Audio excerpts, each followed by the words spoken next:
Hello everyone, welcome back to our channel Wealth Concept 365. In this lesson, we'll be covering firewall and IDS or IPS systems.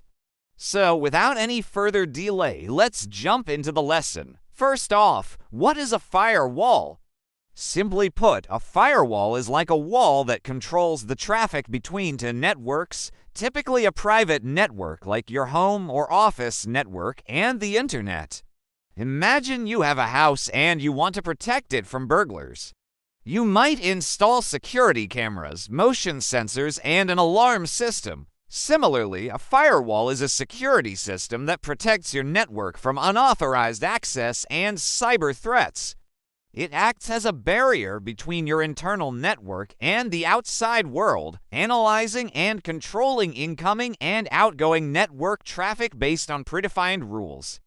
For example, if someone tries to break into your house by brute forcing their way through the front door, the firewall could block their access just like a security camera would. Next, what is IDs or IPS? An IDs, or an Intrusion Detection System, is like a guard dog that patrols your network looking for suspicious activity. It monitors network traffic for malicious activity and then alerts the administrator to take action. Whereas an IPS, or an Intrusion Prevention System, is more like a bodyguard who takes immediate action to stop threats in real time.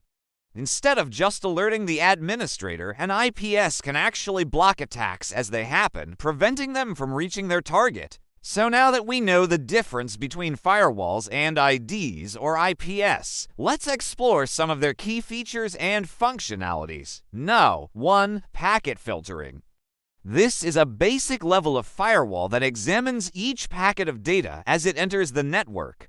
If the packet matches a set of predefined rules, it is allowed to pass through. Otherwise, it is blocked. For instance, you could set up a rule to block all incoming connections to your bank's website so that no one could try to steal your login credentials. 2. Stateful inspection. This advanced firewall goes beyond just examining individual packets. It keeps track of the state of the connections passing through the firewall. This means that the firewall can analyze the entire conversation between two computers to determine whether it is safe to allow. For example, a stateful inspection firewall can examine the headers of both the first and last packet of a conversation to determine if they match and if the connection should be allowed to continue. 3. Application level gateway or proxy. This type of firewall examines the contents of the packets to determine if they are safe to allow. This means that the firewall can inspect the actual data being transmitted to identify malicious content such as viruses or other malware. For example, a web proxy filter can scan the contents of a web page before displaying it to the user to ensure that there is no malicious code. 4. Masquerading or source address translation. This firewall feature hides your internal IP addresses from the outside world by replacing them with a single IP address. This helps to prevent attackers from identifying the individual computers on your network, making it harder for them to launch targeted attacks. For example, if you have a home network, masquerading can hide your internal IP addresses from the public internet, preventing attackers from identifying your router or other devices on your network. 5. Network address translation or port address translation. Similar to masquerading, this feature hides multiple internal IP addresses behind a single IP address. However, it also allows multiple internal devices to use the same port on the firewall to communicate with the outside world. This is useful for organizations with multiple devices that need to communicate with the internet, such as servers or routers. For example, a company with multiple web servers could use NAT to hide the individual server IP addresses behind a single public IP address while still allowing each server to use its own port for incoming requests. Now that we have covered the different types of firewall techniques, let's explore the various types of firewall products available in the market. First, we have software firewalls. These are programs that run on individual computers to protect them from external threats.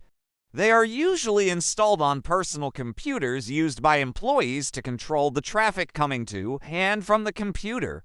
For example, Windows Defender Firewall is a software firewall that comes pre-installed on Windows computers. Next, we have hardware firewalls. These are physical devices that are dedicated to providing firewall functionality. They are typically placed at the edge of a network to control traffic coming from the outside world. For example, a hardware firewall could be used to protect an entire organization's network from external threats.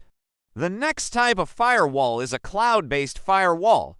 As the name suggests, these are firewalls that are hosted in the cloud and accessible via the internet. They are typically used by small businesses or individuals who do not want to invest in their own hardware firewall. Cloud-based firewalls offer a range of features, including intrusion detection, prevention, and prevention of distributed denial of service attacks. For example, a popular cloud-based firewall offers a free plan for personal use that includes basic features like intrusion detection and prevention and DDoS attack prevention. Another type of firewall is a Unified Threat Management or UTM system. A UTM combines various security features including firewalls, intrusion prevention, anti-malware, anti-spam, and VPNs into a single platform.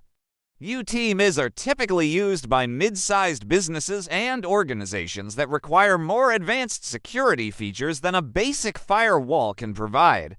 For example, a UTM could be used to protect an organization's network from external threats, while also providing advanced features like application control and web filtering.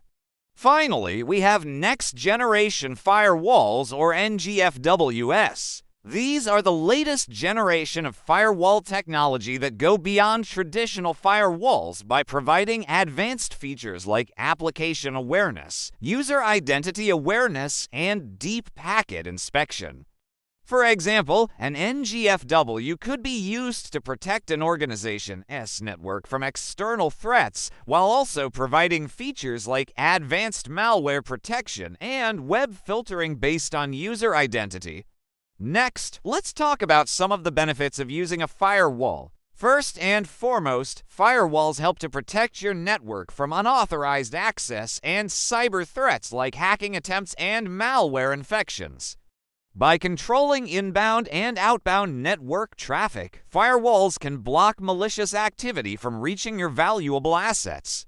Additionally, firewalls can help to prevent data leaks by controlling which data can leave your network and by encrypting sensitive data as it passes through the firewall. This is important for industries with strict data regulations like healthcare and finance. Moreover, firewalls can help to improve network performance by blocking malicious activity and preventing denial of service attacks. This helps to ensure that legitimate users can access the resources they need without any disruption. And finally, firewalls can help to reduce the attack surface of your network by controlling the ports and protocols that are open to external traffic. By reducing the number of potential entry points for attackers, firewalls can help to make your network more secure overall. But remember, a firewall alone cannot provide complete network security. It is important to combine a firewall with other security measures like strong passwords, multi-factor authentication, and regular security updates. Next, let's briefly discuss an IDS, or an IPS. As mentioned earlier, an IDS, or an Intrusion Detection System, monitors network traffic for malicious activity and then alerts the administrator to take action. It works by analyzing network packets as they pass through the network and comparing them to a database of known malicious activity. If a match is found, an alert is triggered and the administrator can investigate further. IDSs are typically used in conjunction with firewalls to provide an additional layer of security. On the other hand, an IPS, or an Intrusion Prevention System, is similar to an IDS, but it can also block malicious activity in real time. This means that an IPS can prevent attacks from reaching their target, reducing the risk of damage to your network. IPSS are typically placed in line with network traffic and can block malicious activity as it occurs, preventing it from reaching its target. So, what's the difference between an IDS and an IPS? The main difference between an IDS and an IPS is that an IDS only monitors and alerts, while an IPS can block malicious activity in real time. Another difference is that an IDS is typically deployed after a firewall to provide an additional layer of security. In contrast, an IPS is typically deployed in line with network traffic to prevent attacks from reaching their target. Additionally, an IPS can provide more granular control over the types of traffic that are allowed on the network, whereas an IDS typically only monitors traffic and does not provide any control over the traffic flow. Both IDS and IPS are essential components of a comprehensive network security strategy. While an IDS can help you detect malicious activity, an IPS can help you prevent it from happening in the first place. Finally, let's take a look at some practice questions. Question No. 1. Which of the following is the best example of a firewall in action? Blocking all incoming connections to your bank's website. B. Monitoring your network traffic for malicious activity. C. Encrypting your data as it passes through the firewall. D. Replacing your internal IP addresses with a single IP address. Answer: A. Blocking all incoming connections to your bank's website is the best example of a firewall in action. Question number 2. What is the main difference between an IDS and an IPS? An IDS is hardware-based while an IPS is software-based. B. An IDS can block malicious activity in real time while an IPS can only monitor network traffic. C. An IDS is typically used for personal computers while an IPS is used for networks.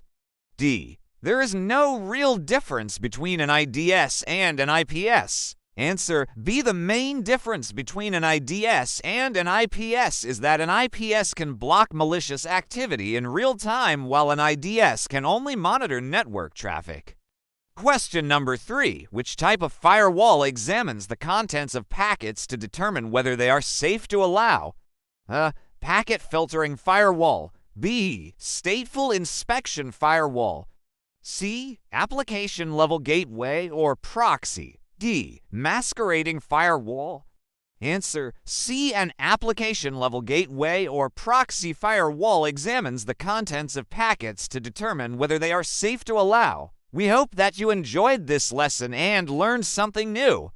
We will be adding more lessons and practical exercises in the coming days, so stay tuned.